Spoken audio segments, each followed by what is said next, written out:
Selamat datang di UKPBJ Kota Sawalunto. Video informasi kali ini akan membahas tentang pedoman sistem manajemen keselamatan konstruksi. Yang mana pada video ini kita akan belajar tentang penerapan SMKK berdasarkan Peraturan Menteri PUPR Nomor 10 Tahun 2021. Adapun penyedia jasa yang harus menerapkan SMKK adalah yang memberikan layanan konsultasi manajemen penyelenggaraan konstruksi, konsultansi konstruksi pengawasan, pekerjaan konstruksi, dan pekerjaan konstruksi terintegrasi. Penyedia jasa juga harus menerapkan SMKK dalam memberikan layanan pengkajian, perencanaan, dan perancangan. Penerapan SMKK harus memenuhi standar keamanan, keselamatan, kesehatan, dan juga keberlanjutan.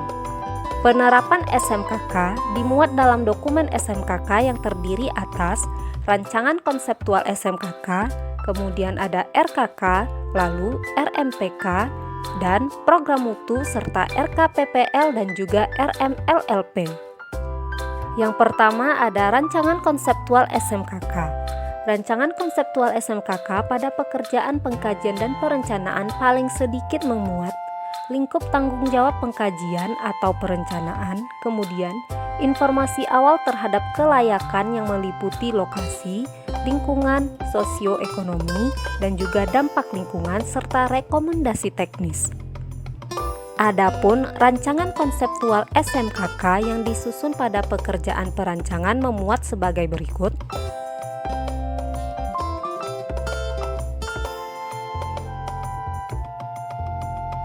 Lalu,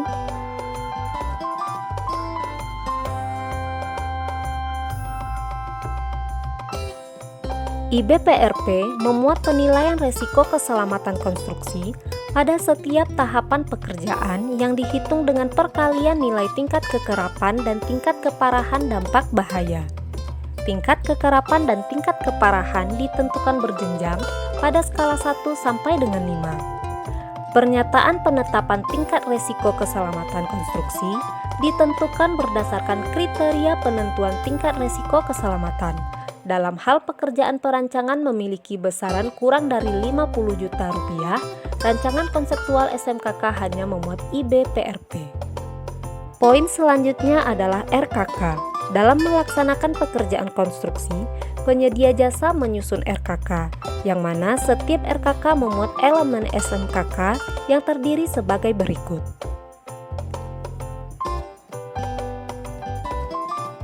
RKK terdiri atas RKK pengawasan, lalu RKK manajemen penyelenggaraan konstruksi, dan juga RKK pelaksanaan pekerjaan konstruksi. Penjelasan lebih lanjut mengenai RKK ini dapat teman-teman baca dalam peraturan menteri ini pada pasal 7 hingga pasal 14. Selanjutnya ada RMPK dan program mutu. Setiap penyedia jasa pekerjaan konstruksi wajib menyusun PMPM pekerjaan konstruksi dalam RMPK, yang mana RMPK paling sedikit memuat hal-hal sebagai berikut.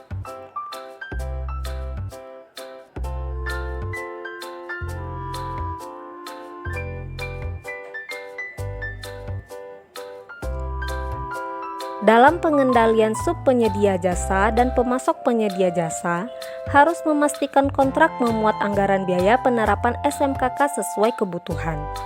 Penjelasan lebih lengkap mengenai RMPK dan juga program mutu ini dapat teman-teman baca dalam peraturan menteri ini pada pasal 16 dan juga pasal 17. Poin selanjutnya ada RKPPL. Untuk pekerjaan konstruksi dengan resiko keselamatan konstruksi sedang dan besar, setiap penyedia jasa pekerjaan konstruksi wajib menyusun rencana pengelolaan lingkungan dalam dokumen RKPPL, yang mana dokumen RKPPL paling sedikit memuat hal-hal sebagai berikut.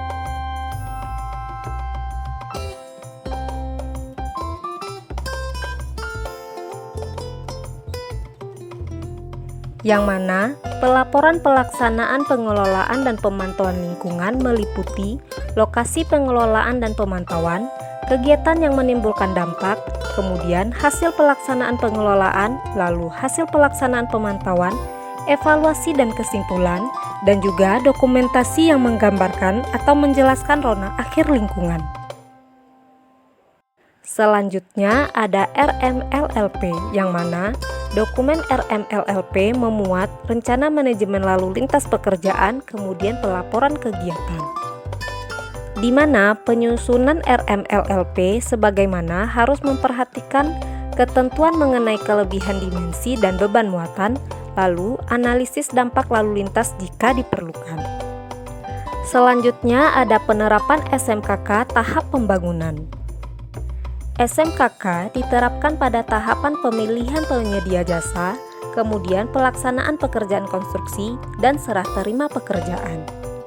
Yang mana tahapan serah terima pekerjaan meliputi serah terima pertama pekerjaan, kemudian masa pemeliharaan, dan serah terima akhir pekerjaan.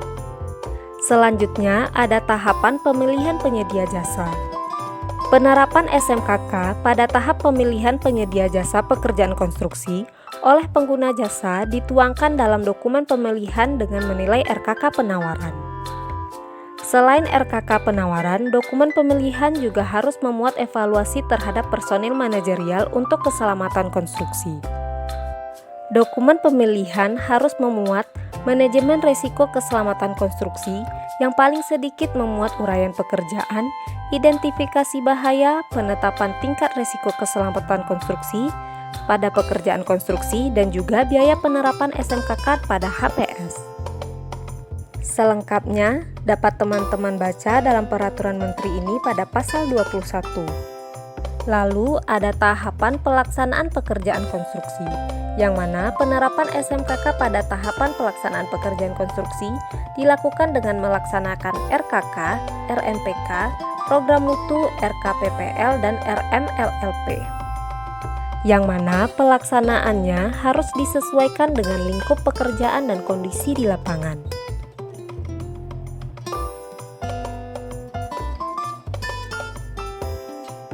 Lalu yang terakhir ada tahapan serah terima pekerjaan. Tahapan serah terima pertama pekerjaan dilakukan oleh konsultan manajemen konstruksi atau pengawas dan penyedia jasa pelaksana konstruksi. Selengkapnya mengenai tahapan serah terima pekerjaan dapat teman-teman baca dalam peraturan menteri ini pada pasal 30 hingga pasal 32. Demikian video informasi kali ini, nantikan video kami berikutnya.